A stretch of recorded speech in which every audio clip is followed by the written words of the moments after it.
देवादिदेव भगवान महादेव शिव और जगत जननी मां जगदम्बा के चरणों में नमन करते हुए शिव शक्ति धाम दासना से मैं यति नरसिंहानंद सरस्वती भारत के सभी जगत गुरु शंकराचार्य जी महाराज, जगत गुरु रामानंदाचार्य जी महाराज, जगत गुरु रामानुजाचार्य जी महाराज और हमारे अखाड़ों के जितने प्रमुख हैं, अखाड़ा परिषद के हमारे अध्यक्ष हैं नरेंद्र गिरी जी महाराज, सभी अखाड़ों के आचार्य महामंडलेश्वर हैं, सभी परंपराओं के जितने भी भारत के संत हैं, अलग अलग संप्रदाय के, मैं सभी के चरणों में नमन करता हूं।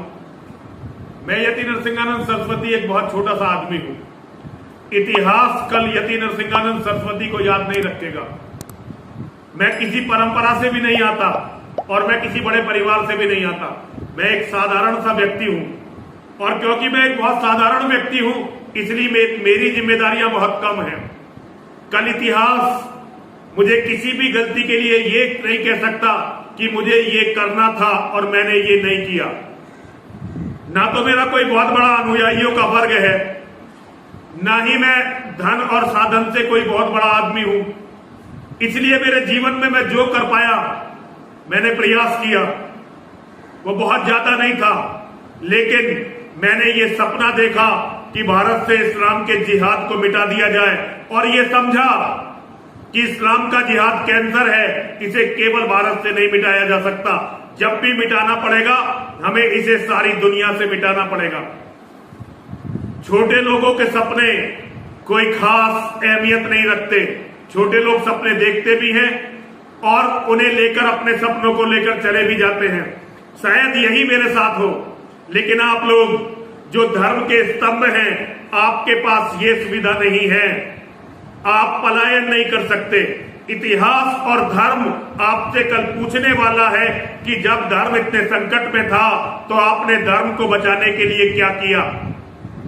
आपको ये याद रखना पड़ेगा। मैं किसी अहंकार से या कर्ता भाव से नहीं, एक पराजित सन्यासी की तरह, एक पराजित योद्धा की तरह जो अपने पूरे जीवन को भी लगाकर एक भी विजय नहीं हासिल कर सका, उसकी तरह से आपका शरणागत हूं।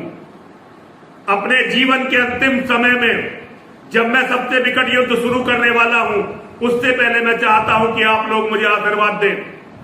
और मुझे मेरी कोई खास अहमियत नहीं होगी, लेकिन फिर भी आप आशीर्वाद देंगे तो शायद ये बात कहीं तक पहुंचे। और मुझे आशीर्वाद देकर आपका कार्य पूरा नहीं होगा। आप सनातन के स्तंभ हैं, आपकी जिम्मेदारी है धर्म को बचाना। केवल 2029 में भारत का प्रधानमंत्री मुसलमान होगा। बहुत दूर नहीं है 2029, केवल 2029 में भारत का प्रधानमंत्री मुसलमान होगा। एक बार भारत का प्रधानमंत्री मुसलमान हुआ तो सनातन अपनी जड़ से समाप्त हो जाएगा। भारत भूमि से सनातन के समाप्त होने का अर्थ है पूरी पृथ्वी से सनातन का समाप्त होना और संपूर्ण मानवता का समाप्त होना। हम सभी को एक दिन ये दुनिया छोड़कर जाना पड़ता है और हम पुनः आते हैं फिर से अपने धर्म, अपने परिवार के लिए। लेकिन जो लोग धर्म की रक्षा नहीं करते, जो लोग धर्म के शाश्वत सिद्धांतों की रक्षा नहीं करते, जो लोग धर्म के शाश्वत सिद्धांतों की रक्षा के लिए स्वयं को समर्पित नहीं करते, ना तो उन्हें मोक्ष मिलता है, ना उन्हें स्वर्ग मिलता है और ना ही उन्हें पुनर्जन्म मिलता है। वो सदैव नरक के कीड़े बनकर घूमते रहते हैं। कभी भी ना उनका कभी पुनर्जन्म ही नहीं होगा जो अपने आंखों के सामने सारे अधर्म को देखते रहेंगे। ये बातें मुझे आप ही लोगों ने, आप ही की लिखी हुई पुस्तकों में मैंने पढ़ी हैं। मैं कोई बहुत बड़ा ज्ञानी तो हूं नहीं कि मुझे भगवान बताते हैं।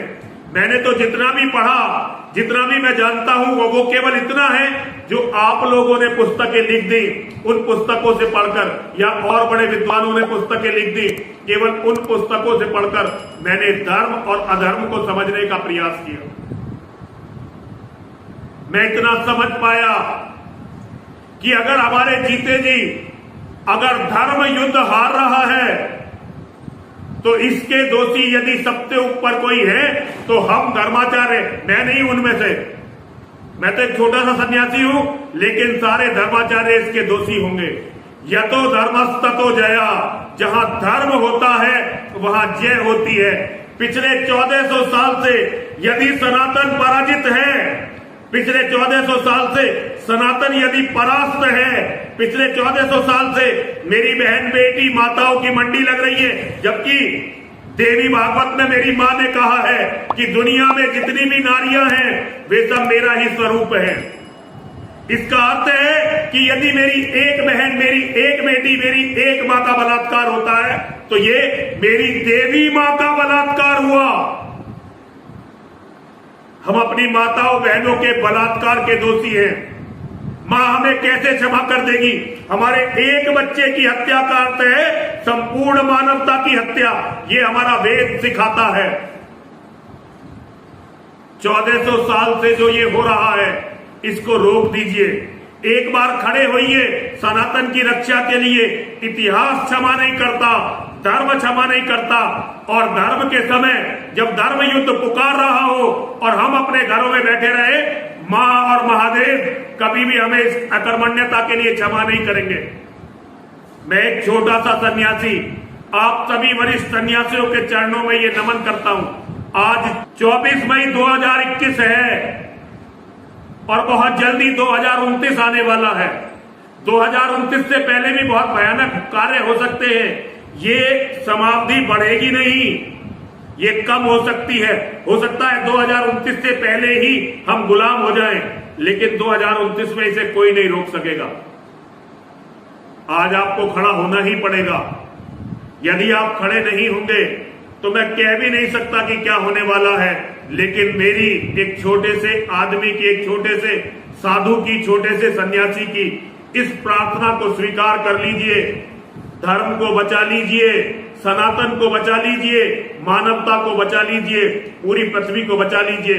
आपने यदि नहीं किया ऐसा तो कभी भी धर्म क्षमा नहीं करेगा, कभी भी मानवता क्षमा नहीं करेगी, कभी भी इतिहास क्षमा नहीं करेगा। हर हर महादेव, हर हर महादेव, हर हर